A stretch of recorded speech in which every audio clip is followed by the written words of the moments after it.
Welcome into Texans Today. I'm your host, Jeremy Chuggs, and coming up on today's show, the top candidates to be picked at pick 25 with special guest Aaron Wilson, the NFL insider, the People's Insider. Aaron Wilson, I'm going to break down my top 10 guys, and you're going to maybe, tell me how smart I am, or if you hate the guys that I think the Texans could possibly pick at 25. You ready to go, Aaron? Yeah, let's do it. All right, first up, I'm going to give you some curveballs. First up, Walter Nolen, defensive tackle from Ole Miss. I've been seeing anywhere he's a top 10 talent, or he could maybe even slide all the way to the Eagles pick at 32. What is your thought on the Texans possibly taking Nolen if he's there at 25? I think it's a low percentage one. I know how disruptive he is. I think he's going to really be off the board because he's a talent. He's very explosive. There are some concerns about, just consistency and maturity, but I think he's an ascending player. Love the production, love how explosive he is. I think he'll be a really disruptive interior player. And, it's worth noting they have not ignored the defensive line with the visits with Kenneth Grant, with all the Texas A&M guys, Nick Skirton, Shamari Stewart, Shamari Turner, and Texas's Alfred Collins. So, they've had at least 5 players into NRG Stadium that line up in the trenches playing defensive line. But, I think Walter's a nice player.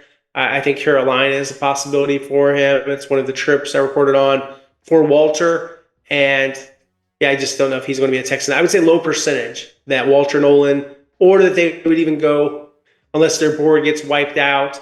I think Kenneth Grant might be more their style to get a bigger guy. But, Nolen's interesting. I mean, he's a playmaker. Love the player, love the upside, the athleticism. But, I just think they've got some other things they need to do. And like you said, they never want to draft for need. That's why they set it up this way, where at least they can line up with the offensive line and receiver. But they're still the biggest needs on the team. And I would rank D-tackle probably third. There's some possibility even that, who knows, they could do some business with Tim Settle Jr. And they've already got Mario Edwards Jr. under contract for 2026. Sure, Sheldon Rankins is probably a 1 year at this point, but they have the opportunity to keep some other defensive linemen. I think that they got to get a D-tackle in this draft. It's so deep, but maybe they could even wait till third round, fourth round to get one of those defensive tackles. All right, next up on my board, maybe you don't like Walter Nolen, but this name has been circulating a ton. Omarion Hampton from North Carolina. And Aaron, I can't lie, I might crash out if the Texans take a running back in round 1. Maybe talk me off the ledge here. Does it make sense, or is there even a possibility that the Texans go with the running back in round 1? Right. That was one of the questions I asked, not maybe necessarily that specifically to Nick Caserio. You kind of need to speak in generalities if you're going to get an answer other than kind of a quick answer. So he likes the running back room. He likes they have obviously Joe Mixon, they have Damian Pierce, and they have for special teams Dario Gomawale. But Hampton is an excellent running back. I think he is in the round one kind of guy, looks like Travion Henderson. The Texans, interestingly enough, had in some backs. They have shown interest in the running back position. Caleb Johnson from Iowa, who's not a first-round draft pick. They also had in Judgens from Ohio State, and they did have a Zoom with Travion Henderson, the Texans, so they have had some interest in the running back spot. But, there hasn't been anything where I thought they were using their first-round pick. I would rate this even lower than Nolen, the idea of them picking a running back in the first round. I know this is something that fans have kind of been interested in. Well, why can't we just get a running back? And we have Joe Mixon and another running back. And that's great, but someone's got to block for them. Remember what it was like, and I think everybody kind of has some memory of this game. When they played the Detroit Lions, Joe had nowhere to run. They were just running through these gaps. He was hit almost as soon as he got the football. There wasn't a lot of things he could do, and it doesn't matter how good Joe is if they don't block. So all these things are fun ideas. The skill players, if you're running a business, sure, it'd be nice if everyone could have a bunch of sports cars. But my analogy is you need some trucks. Yeah. You need some, real heavy duty, mauling type of guys up front. And I think that's what's going to take. You've got to address the trenches. They need to, look at the Eagles. Look how strong they are on the offensive and defensive line. They're the champs. It is a copycat league. Everybody wants to have good linemen. I know the Texans do too. Yeah, and speaking of offensive line, that's where I go with the next one. Obviously, there's going to be a ton of offensive linemen in my top 10 targets for the Texans in round 1. I have Kelvin Banks so low on my list only because I don't know why. I just feel like the tackles are going to go earlier in this draft class. Since I've been covering, this is my 4th NFL draft that I've covered, Aaron. You've probably done twice as many than me. I feel like tackles always go earlier than they're expected. With Kelvin Banks, and some people might think he's a better guard in the NFL, but I just don't see the Texans being able to select Kelvin Banks at 25. Like, what do you think about this? I'm not sure if he's still there. I think he could go higher than that pick. I know the Arizona Cardinals have met with Kelvin Banks. I think that he's going to have a pretty good upside. He's someone that he is local. It didn't work out for them, and I don't think it was because Kenyon Green was local, because he was from Atascocita High School, which is in the suburbs of Houston. I don't think that matters. That Kelvin went to Summer Creek and he went to Longhorns. Like, that's the same scenario. Of course, people will bring it up, but I think that they don't make evaluations that way. Just like, we did it before and it wasn't so good. I think they evaluate the player, they evaluate the person. Kelvin's very mature, very good lineman. I think that, if they want him, they probably have to move up for him. And I'm just not sure if he's going to fall to the 25th pick. But I rate this higher than the first two as a possibility. Absolutely. This is like, if we're doing percentages, like 30 to 40%, maybe even 50%. And if he's on the board, that they would do it. If he made it to 25, I'll go up. I think 75%. They pick him if he's there at 25, and the receivers like Golden's gone. There's nothing really that spicy left, and there's no sliding player that they just can't pass up. I think they turn the card in for Banks. Yeah, and funny, great minds think alike. I knew we were good friends, Aaron, because the next guy on my list is Matthew Golden. And this is another guy, back-to-back Texas guys. I don't know if Golden makes there. You mentioned, earlier in our live show, you could see him going somewhere in the teens, right? Like 10 to 20. With the wide receiver room in this class and, the guys at the top, and I just don't think there's a ton of talent in this wide receiver class. I don't see how Golden makes it to 25 either, right? Right, he's the fastest receiver in the draft, 4.29, legit speed, former Coug that really made it big once he transferred to Texas, and he's a deep threat, and I like a lot of things about Golden. I think he's going to be excellent in the pros, and you saw on the screen there, low percentage of drops, so pretty good hands, good routes, and I think tougher than people realize as far as fighting through coverage and taking hits when he has to make contested catches. I like him, and I think if you had a toss-up, and I don't think this scenario is going to happen, between Golden and Banks, I think you got to pick Golden. He's that talented. So, yeah, I'm going to go up to 80%. If he's there, they would turn in the card. Wow, interesting. A little bit higher on Golden than Banks. Both these guys, though, I think the Texans would have to at least trade up to like 18, 19, or 20 to get Banks or Golden. Yep. My question to the audience out there, we have about 175 people watching live. If you're watching this on a later date, let me know in the comments section. Could you see the Texans trading up in round 1? Aaron, how do you feel about that? You think we know, but behind Howie Roseman, I think Nick Caserio is one of the next up GMs who absolutely loves a draft day trade. Do you think the Texans could trade up in round 1? I could see it, yeah. And it only costs you, they have one of those extra third-round picks, so they could certainly do that trade and not have to give up a ton. But, with the other teams, obviously it's attractive if they just don't have a player they like. But finding a trading partner is always the tough thing, and finding someone just that is willing to move out of that spot, thinking about depth. Because the Texans don't have a lot of starting jobs open, right? Mm-hmm. So what they really need more so than a bunch of picks to fill out the roster, they need quality players that are better than the players they currently have. How do you do that? Normally by drafting very high or drafting very smart.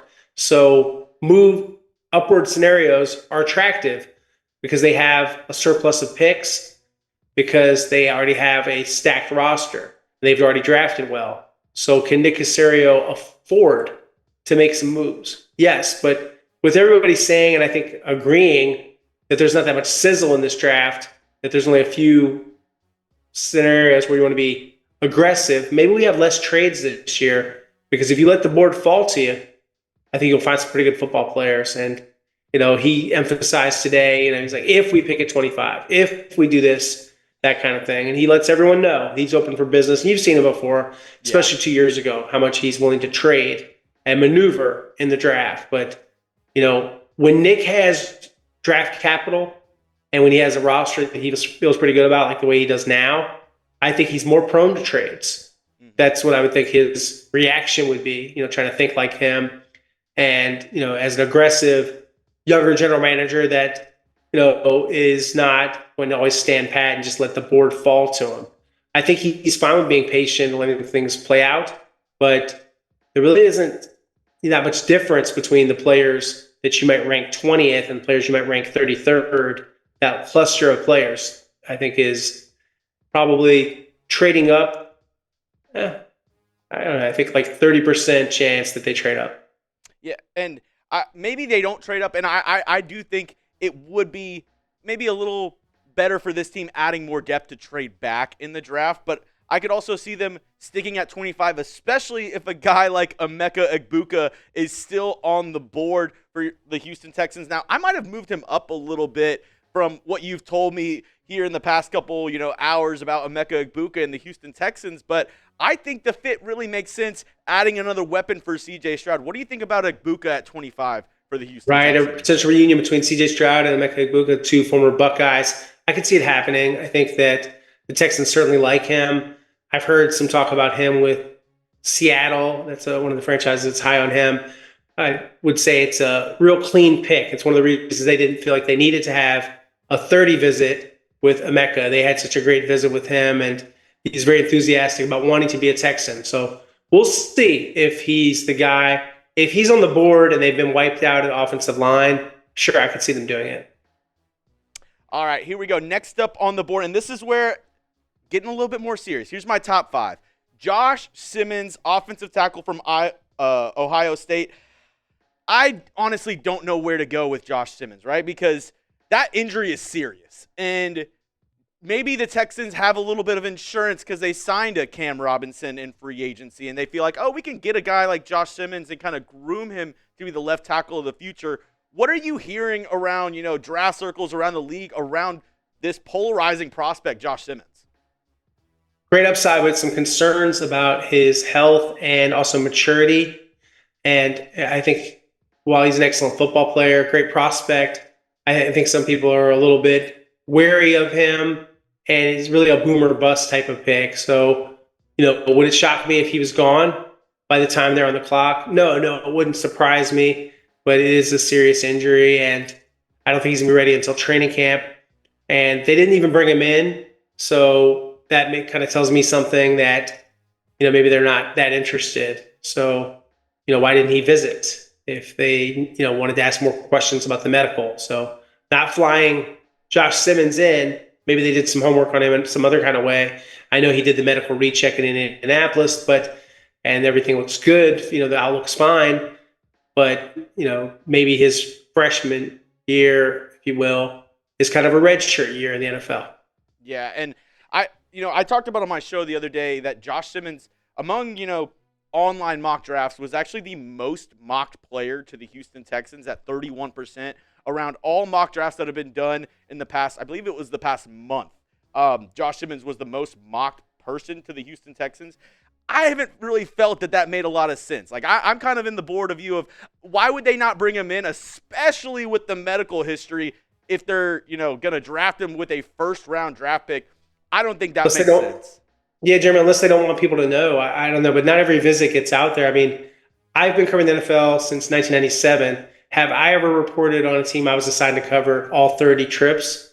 No, I don't even count them. But I think 1 year with the Ravens, I think I had like 25 or 26 of the 30. And I think this year I'm probably over 20, in addition to all of the local prospect guys, which was, somewhere around 25 that I heard about, which are just like your undrafted type of guys, like the running back, Josh Taylor from LSU is an interesting player, but, and they had the University of Houston quarterback, and they had some other guys like that. But yeah, no, I just think with Simmons, it does seem like you would want to logically have him in and get a good look at things. But, Are they privy to enough medical information? I mean, sure. All the teams have the same ability to, get an update on him, and they have a great relationship with, Josh Simmons' agent, Drew Rosenhaus, so they can certainly talk to Drew about him. But yeah, the thinking is that Josh, with the upside he has, that someone's picking him in the first 15 picks. Yeah. I think if the Texans go with an Ohio State lineman in round 1, I've been on the Donovan Jackson train for a while, and I might even have him a little higher up, but I wanted to take my bias out of it because I really like Donovan Jackson as a prospect. Gives you so much versatility, and I think it's just kind of fits what DeMeco wants in the locker room as well, not only on the field, because everything that I've heard from Chip Kelly, the Ohio State, coaching staff, is that Donovan Jackson was one of the leaders in that locker room. And I think DeMeco Ryans, Nick Caserio look at those things. What have you heard, though, around Donovan Jackson? Yeah, I'm hearing similar feedback. A really solid person. Of course, he is from Bel Air in terms of high school at Episcopal, but he's actually from Cyprus, so he's from the suburbs. And he does have that flexibility. He did well at left tackle when Josh went down. He picked up the torch and he ran with it. I thought he did a good job, but he's a prototypical guard, and he's not going to be playing left tackle for you. I know there have been some shorter left tackles in the days, but that's not necessarily what you want to do, to have a guy that's just under 6'4" playing left tackle for you. I would think that if you plug him in, that he becomes your guard, and he very quickly, I think he would become one of the starters, whether it's the right side or the left side. He played the left side primarily, so I would think he would become their left guard. And if you're just trying to get your best 5 on the field, maybe it's Cam Robinson, Donovan Jackson, Jarrett Patterson, and then either Juice Scruggs or Ed Ingram. And to me, I would put Titus Howard at right tackle of that group. But and Trent Brown is also coming off a pretty big injury, so I don't think he'll necessarily be a starting candidate. He's a swing tackle, but if they have to, they could line him up out there. But yeah, Jackson to me is probably more likely to be a plug and play than a lot of these players. Yeah, and next I see up the on green. my I saw it. I saw the green. Yeah, there we go. And the Bison. You've been up and down on this guy with the Houston Texans and their interest in Gray Zabel. I think over the past week, it's been kind of a roller coaster for Zabel and the Houston Texans. What are your thoughts as of right now? Because I know we've talked a couple times and you were like, oh, I'm not sure if they're that interested. Oh, they're having secret visits with Gray Zabel where they're not really reporting that they're bringing him in. What are you hearing now about Gray Zabel possibly being a Houston Texan? They thought that he was really impressive at all stages of the process: Senior Bowl, Combine, athletic, liked the size, liked the leadership. There's a lot to like about Gray Zabel. A lot of intangibles and good blocking technique. Yes, he's making a large leap from a smaller school, but I kind of felt like Nick Caserio's answer today about guys that aren't from Power 5, that it was interesting, that he was open-minded to it. This is a really clean prospect. I like the idea. I think it's something where, they can certainly do something with him, and I don't think it's a reach. I think that he's someone that they got to strongly consider, and they're probably one of his landing spots in the first round. So, I like the idea. I've kind of come around on it a little more and more, that Zabel is a possibility. Yeah, I like Zabel. Obviously, he showed his stuff at the Senior Bowl, and the stories that I heard about people who, were at the Senior Bowl watching practice is that everybody kind of seemed like they were calling out Zabel, and he stood the test with all the guys there at the Senior Bowl, and that probably impressed a lot of people, namely Nick Caserio, DeMeco Ryans, this Texans coaching staff. Interviews to things he did on the chalkboard with the teams also were, really off the charts. He was just a real plus guy, so like a team captain kind of person. I think he's their kind of player. Yeah, and lots to like about Zabel. They just have to decide. They think that his intangibles, his size, his athleticism, does that override the small school background, which you don't really like that. You don't like when a guy hasn't played in the Big Ten or the SEC, and that's understandable. There's definitely a big school bias when it comes to the Texans.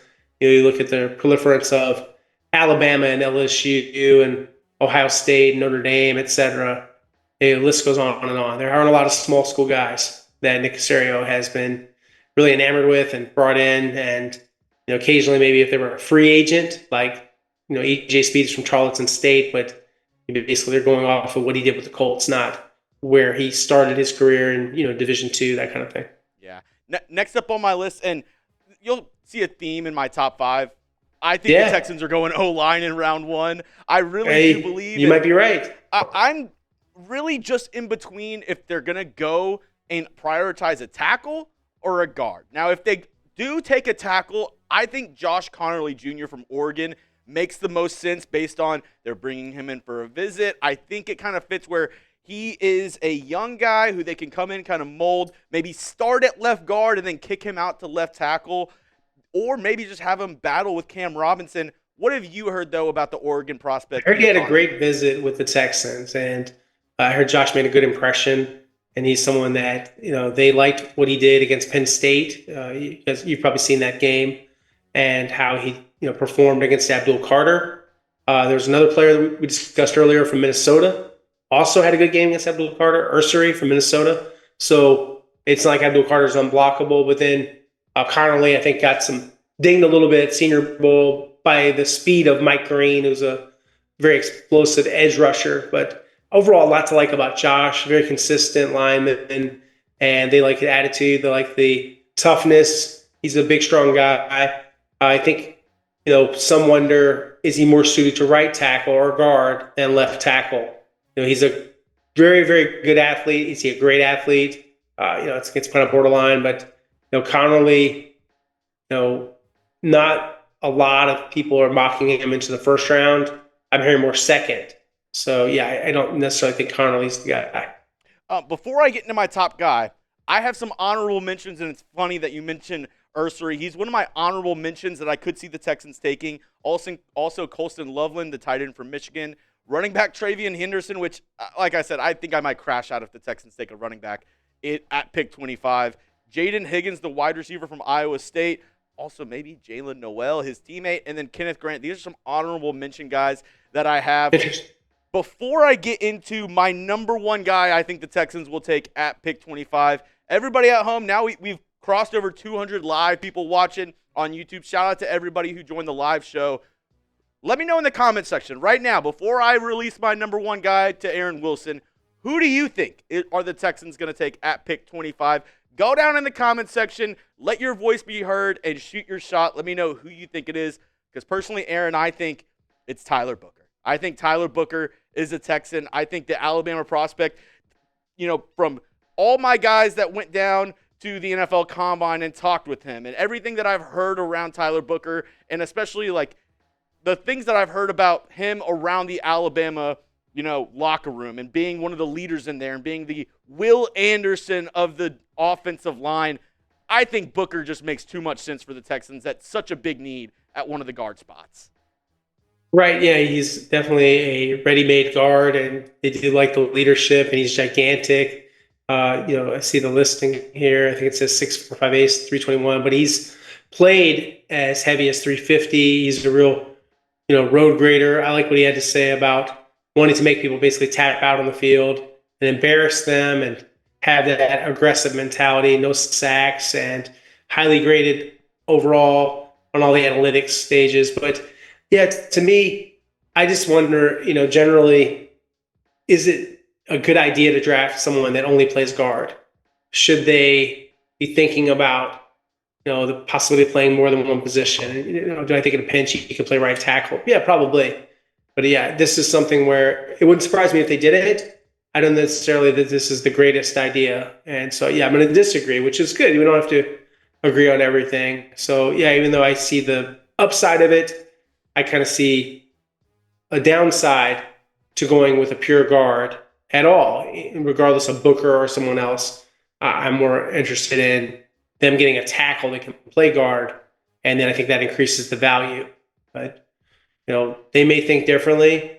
But, the last time they did pick a guard in round one, it didn't work out at all. They probably said they should have drafted Tyler Linderbaum from the Ravens. They'd have the center that they need. They still need the center, too. I mean, Jared Patterson, we think is going to be solid at center, but, solid, not dominant.